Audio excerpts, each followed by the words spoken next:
Right. Similarly, going from the Montgomery Biscuits to being in line to replace Vin Scully, like that's probably even the more impressive jump at that point. Yeah, man, I still don't know how. Like, I'm being honest. I pinch myself all the time thinking about like how in the world this happened. So many right time, right place things that happen, and yeah, you got to put the work in. You got to not stink at it. But I've had so many people help me. I've had so many things fall my way that like, it's not lost on me how crazy this is that I got to do what I did following Vin and at the age that I did, and now following Joe. Like, yeah, it's stupid. Yeah, and I mean, not to imply that you didn't put the work in, because you did. You definitely, you've lived through the grind, and I mean, now you're still living through the grind, just at a much different stage.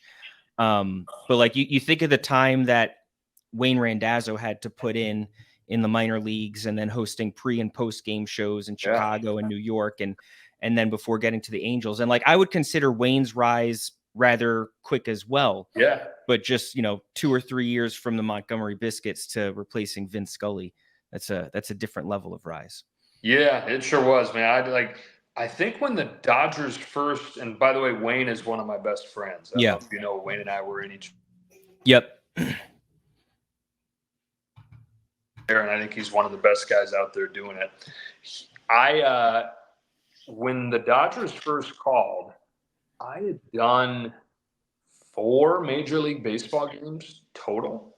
Like I had done a couple on ESPN radio. I got into Fox at the end of 14, and I did 2 FS1 baseball games before that college football season. And the Dodgers first reached out like that fall. So at the time, it was like, what? Like they even know who I am? What the hell Yeah. is that? Like, no, there's no way.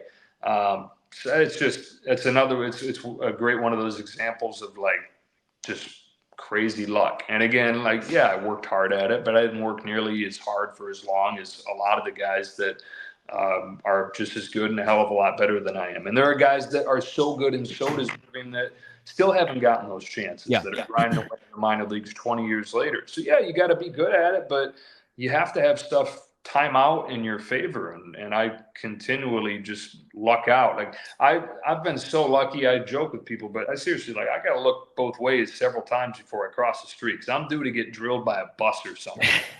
Stuff has come my way. So did the Dodgers reached out to you before you reached out to them? Yeah, yeah, because it was a really unconventional like job opening, I guess, to state the obvious, Yeah. with it being, not knowing exactly when Vin was going to step away. And then, so there was never really an opening. Right. When they reached out, it was like, hey, we're starting to think about what life will be like after Vin is done. And, your name came up.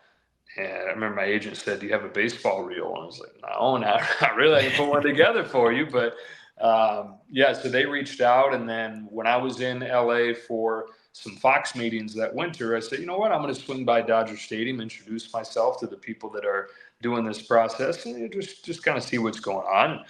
Lon Rosen, who headed the whole job search, said, you're one of 4 people we're considering at this point. I was like, oh, okay. Like, I don't know how that happened, but this is kind of real. So I called my wife afterwards and I said, hey, like, I'm still not going to get this, but can you believe I'm one of 4 people they're considering? Well, years before, when we were in college, I told her, hey, you're not going to believe this, but I'm one of like 10 people the Biscuits are considering for the Montgomery job. And her response was, oh my God, we're moving to Alabama. So she was right that time. And when I told her, nothing's going to come of this, but the Dodgers are actually considering me, she said, oh my gosh, it's happening again. Like, you're going to get this, aren't you?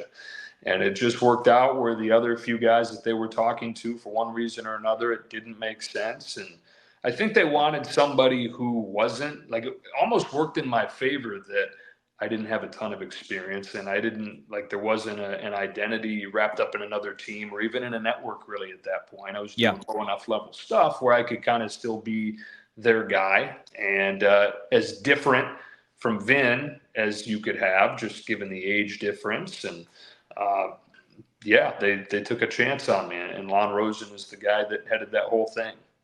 Do you know what it was they heard, or when they first heard you, that made them start to consider you for that job? Did you ever ask that? I've heard a few different stories as far as like who was the first one to turn on my tape or to point to my name. I know that there's a producer that I'd worked with on some ESPN streaming stuff like college baseball, college World Series tournament, regionals or super regionals Yeah. that I'd done just some real entry level stuff with years before that.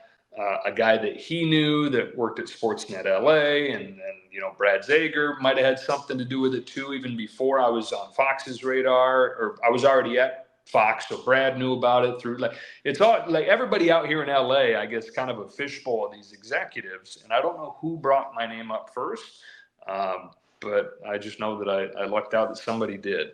Yeah, really cool. Do you know whether Vin Scully had a say in you being hired? Did you meet with him prior to getting hired?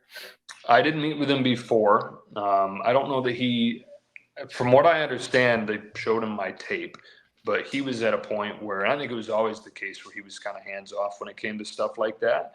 I think that he was so, especially that last year or two. I mean, there's always somebody that wanted his attention for Yeah. something.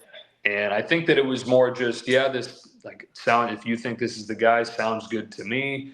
And he was pretty removed at that point, as you would expect a guy to be. He was in his early 90s, done 67 years of it. And but I will say this: one of the first calls I got when it became official was from Vin to welcome me to the team and congratulate me. And I got to know him a little bit that first year where he was doing home games and I was doing road games, but not a ton of crossover just because of the schedule differences. Sure. Did you did he ever give you any pieces of advice or anything like that? Yeah, the big thing, and it sounds obvious, but it's be yourself.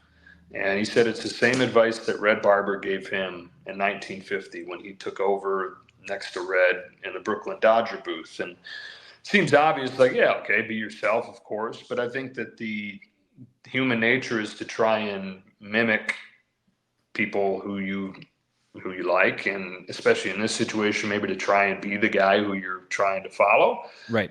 So his idea was just let yourself come through, and I've reminded myself of that all the time. And I think that it's huge advice, and it sounds simple, but at least I have to remind myself, just given what I mentioned about trying to emulate other guys. And then the other thing is, we talked about, I wanted to know from him the biggest situations, because the biggest calls, that's what's going to separate the greatest ever to do it from the really good ones. And I wanted to know what his process was, because nobody's better than him in those moments. And the way he put it was, think of it like if your house is burning down and you're in there and you got to get everybody out safely.